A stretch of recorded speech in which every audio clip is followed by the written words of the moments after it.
시작한 때부터 시편 107편을 통해서 하나님께 감사하고 그를 찬송하는 것을 우리가 계속 살펴보고 있습니다.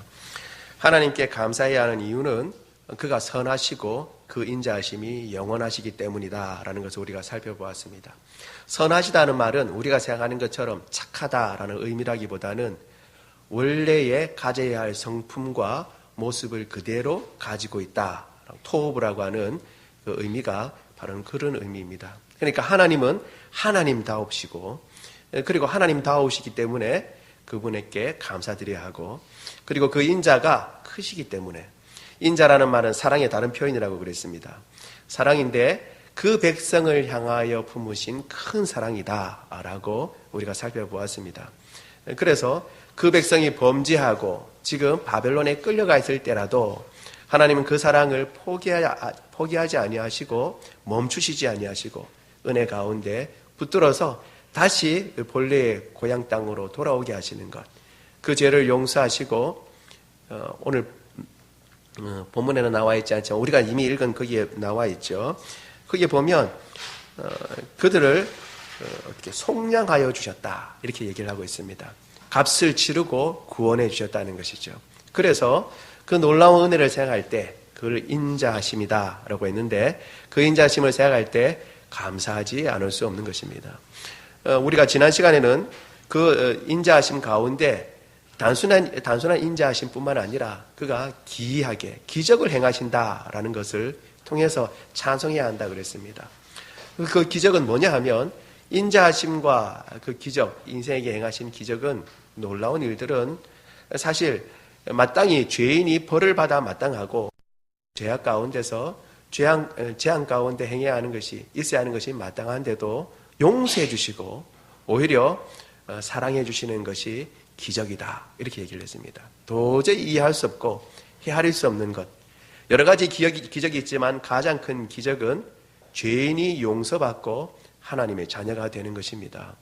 그러한 놀라운 이적과 그 인자하심을 우리가 찬송해야 한다라고 이야기를 했습니다. 살펴보면서 그 가운데 특별히 인생이 방황하게 되는 것, 목적 없이 방황하는 것은 그 목적지가 없기 때문이고 하나님께서는 그 목적지를 주셨는데 그곳을 찾아 헤매거나 혹은 알고도 가지 않기 때문에 어려움을 겪게 되는데 주님께서 결국 그들을 참된 목적지로 인도해 주시기 때문에 천국으로 인도해 주시고 원래 가야 할 평안을 누려야 할 성으로 인도해 주시기 때문에 그분을 찬송해야 한다라는 것을 우리가 살펴보았습니다. 오늘 우리가 읽은 본문에도 사실은 두 가지의 이야기가 같이 나옵니다. 우리가 10절부터 16절까지는 사실 보면 흑암과 사망의 그늘에 앉으며 곤고와 쇠사슬에 매였다 이렇게 얘기를 하고 있습니다. 사람이 거기에 대해서 그 가운데서 하나님께 부르짖어서 은혜를 입게 되는 것입니다. 그런데 여기 보면 이 흑암과 사망의 그늘에 앉으며 곤고와 쇠사슬에 매인다는 게 뭘까? 학자들은 이것을 뭐라고 얘기하냐면 감옥에 가는 것이다 라고 얘기를 하고 있습니다. 구체적으로 지금 감옥에 가 있는 상황입니다. 죄를 지어서 감옥에 가 있는 상황, 구체적으로 얘기하면 그것을 이제 은유적으로 얘기한 것이죠. 우리가 시편을 읽을 때에 종종 이것이 시라는 것을 잊어버리는 경우가 있습니다. 그래서 명쾌하고 명확하게 분명하게 나타나기를 원하는데 우리가 종종 시를 보면 정확하게 묘사한다기보다는 은유적으로 묘사해서 원래 나타내려고 하는 것을 더 풍성하게 나타내는 것이죠. 그래서 감옥에 있는 이 상황을 흑암과 사망의 그늘에 앉고 곤고와 쇠사슬에 매였다라고 말하므로 감옥뿐만 아니라 감옥과 같은 상황, 사방이 막혀있는 상황, 그리고 답답한 상황에 있는 모든 사람들을 다 지칭하는 것이라고 이야기할 수 있습니다. 그리고 그들은 그런 고난 가운데 하나님께 부르짖음으로 하나님께서 그들을 구원해 주시고 그리고 그 하나님을 찬양한다는 내용이죠. 그리고 17절부터는 22절까지는 이 미련한 자들이라고 나와 있는데 그 내용이 어떤 거냐 하면 이들이 당한 그 처지, 지금 있는 상황은 사실은 병이 들어있는 상황입니다. 질병 가운데서 죄와의 길을 따르고 악을 범했기 때문에 고난을 받는다라고 하는데 그 고난이 어떤 고난이냐? 이 18절에 설명해 주고 있죠. 모든 음식물을 싫어하게 되고 사망의 문에 이르렀다. 이런 상황이 어떤 상황이냐 하면 바로 질병 가운데 지금 아프게 되고 어려움 가운데 처하게 된, 지금 곧 죽을지도 모르는 그런 상황에 경각간에 다다르게 된 상황을 이야기한다라고 얘기를 하고 있습니다. 그런 가운데 또 주님을, 고통 가운데 주님 앞에 부르짖고 하나님께서 그 고통 가운데 인도해 주시고 구원해 주심으로 찬양하고 그 하나님께 감사제를 드린다라는 내용입니다. 얼핏 보면 두 내용이 각각 다른 처지에, 한 부류는 감옥에 있는 상황이고 흑암 가운데 있는 상황이고 매여 있는 상황이고, 한 부류는 지금 병이 들어서 지금 목숨이 왔다 갔다 하는 그런 상황인데, 그런 상황이 두 부류가 있지만 사실 이 두 부류가 비슷한 이유 때문에 이런 처지에 이르게 되었기 때문에 우리가 그것을 같이 살펴보고 그리고 은혜를 같이 입고자 하는 것입니다. 그래서 오늘 본문을 가지고 우리는 전에처럼 우리 항상 그런 것처럼 세 가지를 살펴보려고 합니다. 세 가지.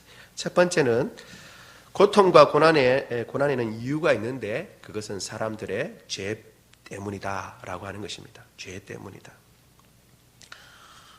여러분, 고통과 고난이 있으면 여기서 고통이라고 하는 것은 지금 첫 번째 부류에 죄를 하나님 앞에 범죄하고 또 하나님 뜻을 거스려서 감옥에 있는 상황을 있는 사람들을 얘기하고, 한 부류는 이제 고난이라고 얘기할 때는 병들어 있는 사람을 얘기하는 것이라고 여러분 생각하시고 들어주시면 좋겠습니다.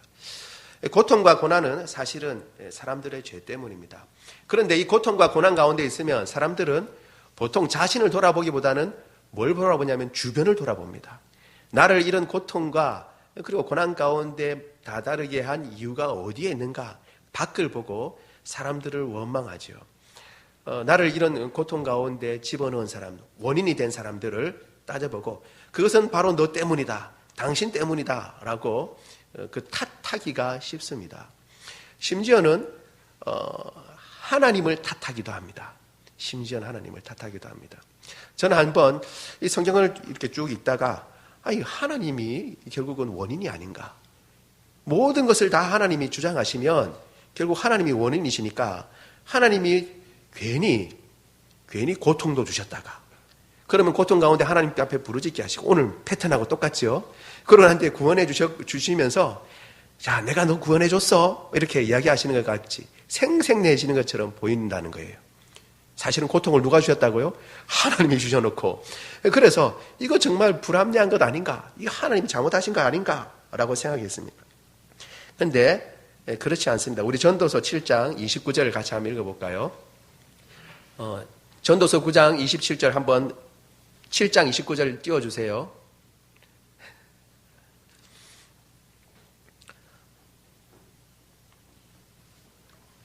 전도서 7장 29절.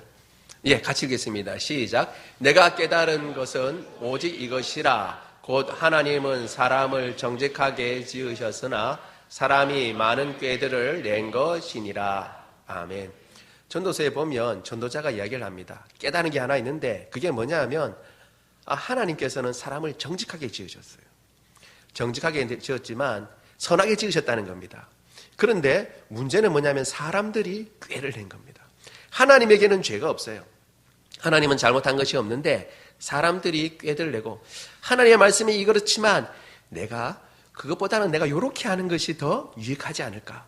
하나님이 이 말씀을 하시지만 내가 그래도 내 눈에 보기에는 이게 더 나은 것 같은데 라고 꾀들을 낸 것입니다. 그리고 그 길을 가다가 낭패를 보는 것이죠. 낭패를 보고 난 뒤에 이 모든 것이 나를 이렇게 지으시고 만드신 하나님께 원인이 있다라고 하나님을 원망하는 것입니다.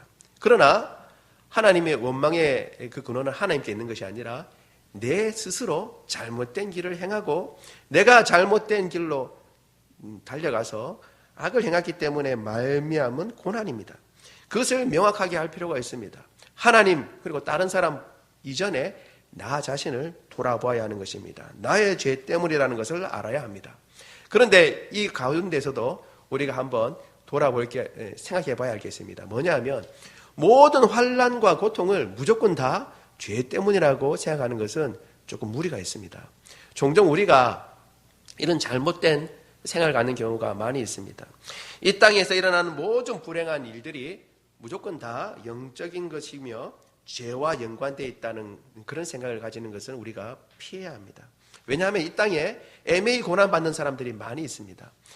우리가 신문을 이렇게 보다 보면, 뉴스를 보다 보면 그때 오래전에 자신은 무고한데 아무런 죄가 없는데 죄인으로 오히려 누명을 쓰게 되고 감옥에 오랫동안 감옥에 있다가 나중에 진범이 밝혀져서 풀려나는 그런 경우를 한 번씩 보게 됩니다.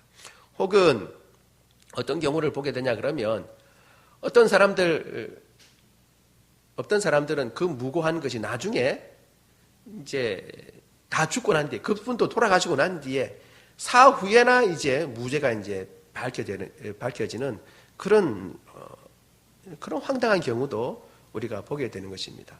사회에서 일어나는 일뿐만 아니라 사실 성경 가운데서도 이런 일들이 일어납니다. 우리가 잘 알고 있는 욥기는 사실 모든 성경 중에 가장 먼저 기록된 성경일 것이라고 생각합니다. 창세기도 모세가 지었잖아요. 그렇죠? 근데 욥기는 모세 이전에 지어졌을 거라고 생각하는 그러한 성경입니다. 그러니까 그 시기가 아브라함 때나 그래 아브라함 이전의 시기라고 생각하는 그런 시기입니다. 근데 이 욥기를 보면 욥이 우리가 잘 아는 것처럼 욥의 내용이 뭐냐 하면 애매히 고난받는 것입니다. 여러분, 가장 먼저 있을 법한 이야기가, 성경에서 가장 먼저 기록되어 법한 이야기가 뭐냐 하면 애매히 고난받는 것에 대한 이야기라는 겁니다. 욥은 우리가 잘 아는 대로 잘못한 거 없어요. 잘못한 게 없고 우리가 하나님 앞에 더 잘 살려고 그러죠. 그런데 우리가 아는 대로 사탄과 하나님과 그 위에 일어나는 일 때문에 욥은 애매히 고난을 받습니다. 심지어는 어떻게 해요? 그가 하나님 앞에 이것을 이제 아뢰려고 하고 하나님 앞에서 이걸 해결해 보려고 하는데도 하나님께서 침묵하시는 것입니다. 욥기 23장 8절 9절 같이 읽어보겠습니다. 시작. 그런데 내가 앞으로 가도 그가 아니 계시고 뒤로 가도 아버지 아니하시고 그가 왼쪽에서 일하시나 내가 만날 수 없고 그가 오른쪽으로 돌이키시나 배울 수 없구나. 아멘. 욥의 탄원 가운데 탄식 가운데 하나인 것입니다. 여러분, 이런 애매한 고난이 있을 수 있습니다. 우리가 그것을 감안해야 합니다. 그래서 무턱대고 어떤 일들이 날 때 그것을 모두 다 죄의 문제라고 이야기할 수는 없습니다. 그러나 그럼에도 불구하고 성경의 기본적인 생각은 우리의 온 인류의 모든 환난과 어려움은 죄의 문제부터 시작됐다는 것입니다. 그것을 우리가 기억해야 합니다. 성경은 죄의 문제를 결코 가볍게 다루지 않습니다. 가장 근본적이고 기초적인 것으로는 모든 사람이 참 생명을 잃게 된 것은 아담 안에서 우리 모두가 범죄했기 때문이다 라고 성경은 이야기하고 있는 것입니다. 모든 사람이 죄를 지었기 때문에 참 생명의 근원인 하나님으로부터 끊어지고 그러므로 말미암아 이 땅에 불행이 찾아오게 된 것입니다. 모든 고난은 사실상 죄의 문제와 전혀 관계가 없다고 말할 수는 없습니다. 나아가서 실제적으로 우리의 당하는 어려움 가운데 우리의 죄 때문에 겪는 어려움이 있습니다. 하나님은 이스라엘 백성들 가운데서도 내가 너희의 죄 때문에 너희와 내 사이에 이렇게 사이가 벌어졌다라고 주님께서 말씀하시는 것입니다. 이사야 59장 2절입니다. 같이 읽어볼까요? 시작. 오직 너희 죄악이 너희와 너희 하나님 사이를 갈라놓았고 너희 죄가 그의 얼굴을 가리어서 너희에게서 듣지 않으시게 함이니라. 아멘. 그래서 우리가 어떤 일을 만날 때 우리가 어떤 사건을 경험하게 될 때 우리 자신을 돌아볼 수 있는 것은 참으로 중요합니다. 우리가 혹 우리 자신에는 아무것도 아닌 것처럼 혹은 내 자신은 아무것도 잘못한 것이 없다 생각할지 모르지만 어려움을 겪는 가운데 그리고 고난과 고통 가운데 우리 자신을 돌아보게 되는 거죠. 당연합니다. 그렇게 돌아보면서 이 고통의 원인이 어디에 있는가? 내가 하나님 앞에 제대로 살고 있는가? 주님께서 내게 원하시는 것들을 내가 잘 준행하고 있는가 하는 것을 다시 한번 살펴보는 것입니다. 여러분, 그것이 중요합니다. 모든 고통과 고난에는 죄의 문제가 있을 수 있다는 사실을 기억하고 우리 자신을 돌아보는 것은 지혜와 명철인 줄 믿습니다. 우리가 오늘 읽은 시편에 나와 있는 그대로 한번 읽어볼까요? 시편 107편 10절에서 11절 그리고 17절에 있습니다. 시작. 사람이 흑암과 사망의 그늘에 앉으며 곤고와 쇠사슬에 매임은 하나님의 말씀을 거역하며 지존자의 뜻을 멸시함이라. 미련한 자들은 그들의 죄악의 길을 따르고 그들의 악을 범하기 때문에 고난을 받아. 이렇게 얘기를 하고 있습니다.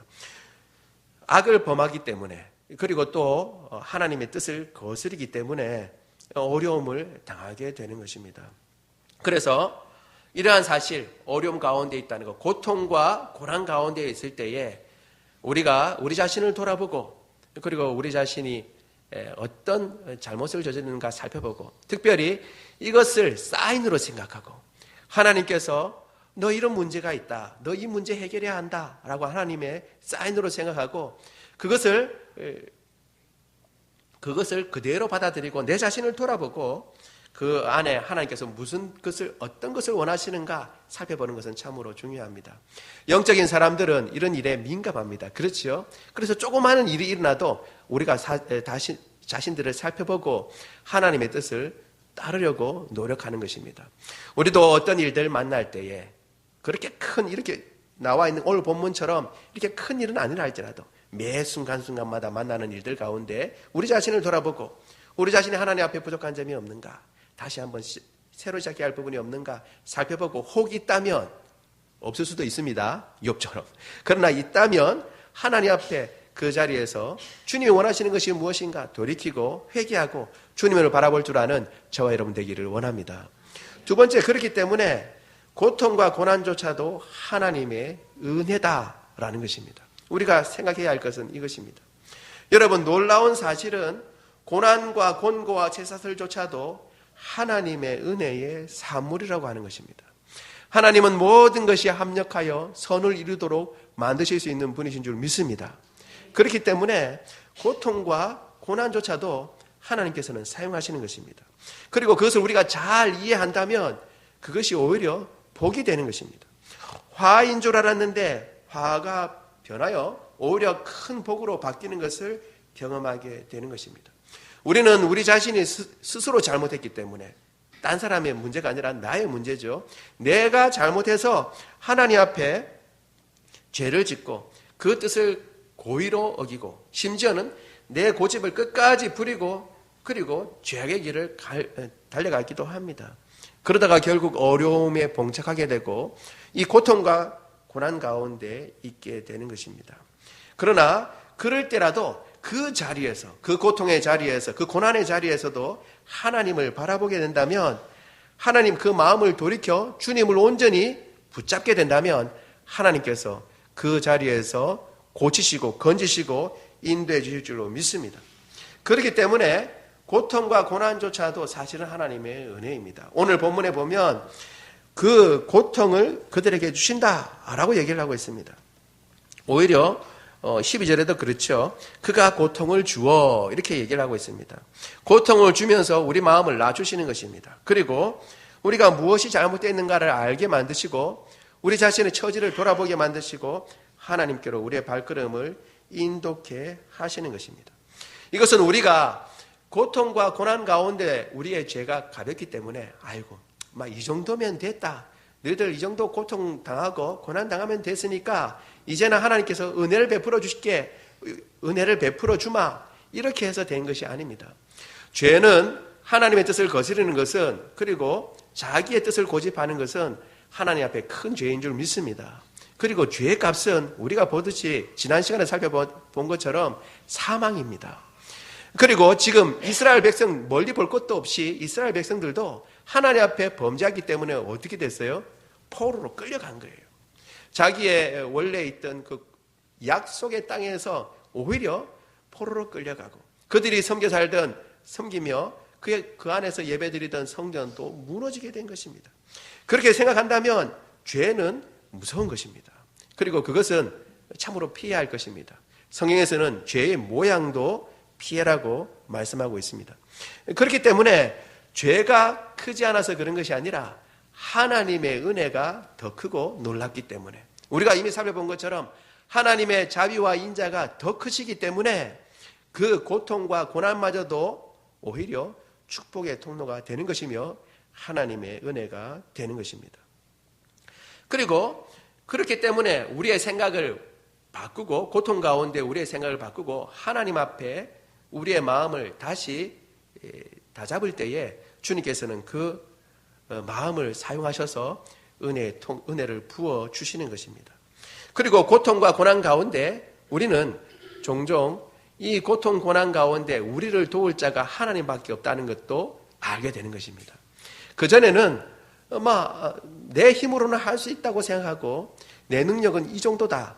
그리고 부족해도 이런저런 도움을 구하면 내가 이 문제 해결할 수 있다라고 생각하다가 정말 급박한 그런 고통과 고난 가운데 다다르게 됐을 때야 하나님 아니고는 이 문제를 해결할 수 없다는 것을 깨닫게 되는 것입니다.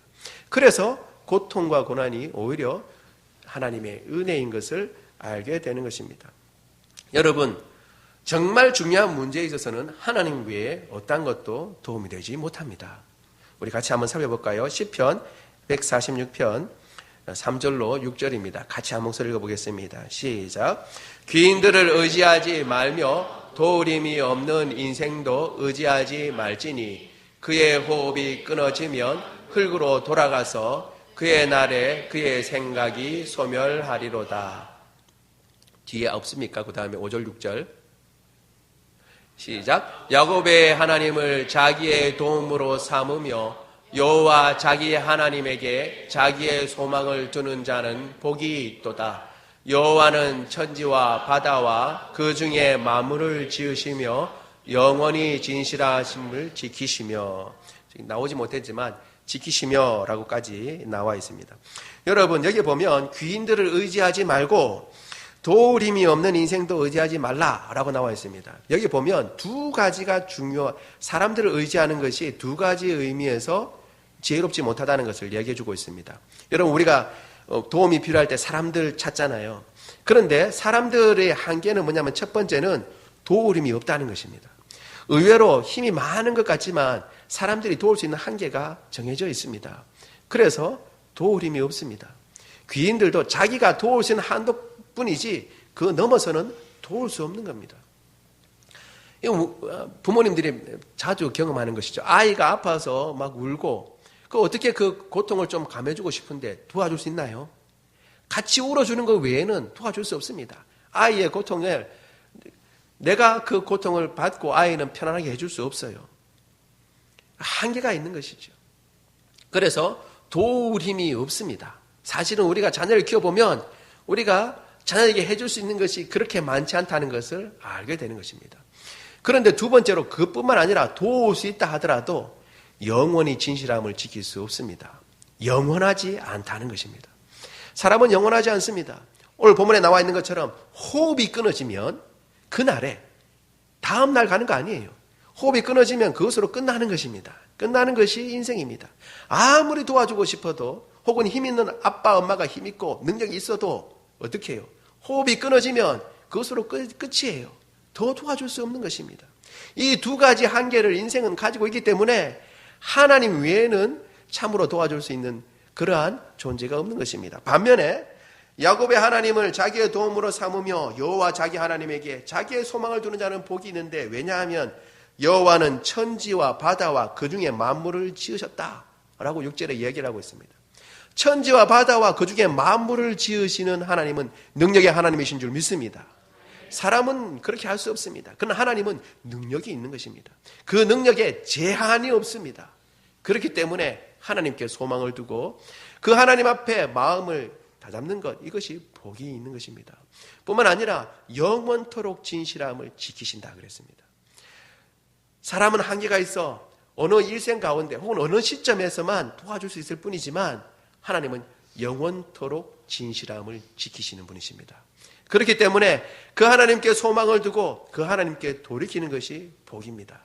주님께서는 하나님께로 돌이키게 만드는데 이 고통과 고난을 사용하시는 것입니다. 그 어려움 가운데 내가 잘 가고 있는 줄 알고 내가 흥한 줄 알았는데 너 그것이 아니야. 그 길로 가면 안 돼. 하나님께서 어떻게 인도하시냐면 고통과 고난을 통해서 다시 한번 우리의 걸음을 하나님께로 향하게 하시고 참 도움이 어디에 있는가를 보게 하심으로 말미암아 그 고통과 고난을 하나님의 은혜의 축복으로 그 통로로 우리가 그 길을 가도록 인도하시는 그러한 은혜로 사용하시는 것입니다. 따라서 고통과 고난을 단순히 힘들고 어려운 것으로만 생각할 것이 아니라 하나님의 은혜의 표라고 생각하는 저와 여러분 되기를 원합니다. 그리고 그렇게 하나님께 소망을 두는 자는 주님 앞에 부르짖는다라고 얘기를 하고 있습니다. 다른 것은 돌아보지 않습니다. 하나님께만 소망이 있고 다른 것은 도울 힘이 없다는 것을 알고 그리고 그분께 부르짖습니다. 그리고 부르짖을 때에 우리가 그분께로 마음을 돌이키고 하나님 앞에 부르짖으면 주님께서 우리의 기도를 들으시는 줄 믿습니다. 우리 오늘 읽은 본문입니다. 107편 19절을 같이 한번 읽어보겠습니다. 시작. 이에 그들이 그들의 고통 때문에 여호와께 부르짖음에 그가 그들의 고통에서 그들을 구원하시되 아멘. 분명히 이미 살려본 대로 이들의 고통은 하나님의 말씀을 거역하고 죄를 지음으로 말미암는 고통입니다. 우리는 그런데 이런 때 어려움을 겪게 되면 우리는 계속 이야기를 하다가 우리의 말을 듣지 않고 결국 어려움을 겪게 되면 우리는 어떻게 생각합니까? 저는 이렇게 생각합니다. 그거 샘통이다. 내 말 안 듣더니만 결국 그렇게 됐구나. 네가 봐라, 내 말 들으면 되는데 내 말 안 듣다가 그렇게 어려움을 겪게 됐지 라고 그거 샘통이다 라고 생각하는데 하나님은 그렇게 하시지 않습니다. 고통 가운데 있는데도 하나님은 끝까지 우리를 향하여 마음을 두고 계십니다. 이제 나를 풀러라. 이제 내게 돌아와라. 이제 그 길이 멸망의 길인 줄 깨달아라. 그래서 나에게 부르짖으라. 주님께서 그렇게 말씀하시고 그리고 기다리고 계시는 것입니다. 그리고 부르짖자마자 이미 우리가 살펴본 대로 고통에서 구원해 주시는 것입니다. 지난 시간에도 우리가 살펴본 것처럼 여기 들으시고라는 말이 빠져 있어요. 들으시고. 원래 순서는 부르짖으면 들으시고 고쳐주시는데 들으시고가 빠져 있습니다. 왜? 듣고 생각할 겨를 없이 그냥 부르짖으면 고통에서 구원하실 준비가 되어 있는 겁니다. 주님께서는 듣고 난 뒤에 생각해보고 내가 구원해 줄게 이게 아니고 이미 다 준비되어 있어 부르짖기만 하면 구원해 주시려고 작정을 하고 계신 그 하나님의 모습을 우리가 볼 수 있는 것입니다.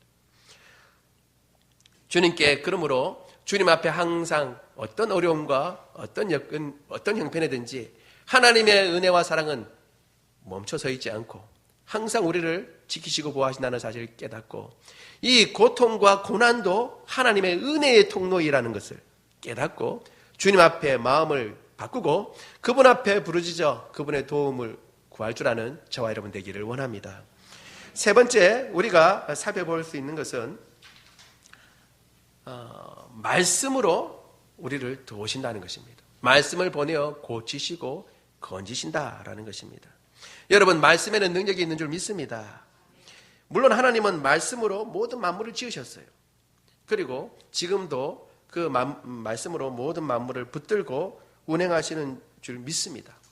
여기 오늘 본문의 중요한 사실은 말씀을 보낸다는 것입니다. 고통 가운데 있는데 말씀을 보내세요. 한때 사람들은 이 말씀을 보낸다는 것을 이해하지 못했습니다.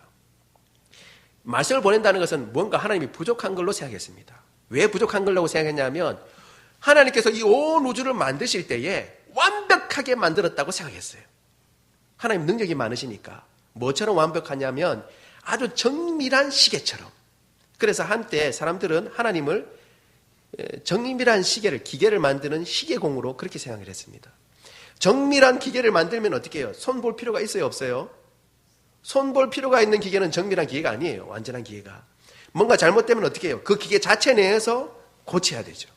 그래서 우주 전체를 정밀한 기계로 생각하고 잘 짜여진 시계로 생각했기 때문에 하나님께서는 우주를 만드시고 난 뒤에는 떠나셨다고 생각했어요. 왜? 잘 만들어진 우주가 자기 안에서 정화하고 스스로 잘 고친다고 생각을 했어요. 하나님은 그래서 간섭하실 필요가 없다고 생각했습니다. 그런데 이런 생각은 잘못된 것입니다.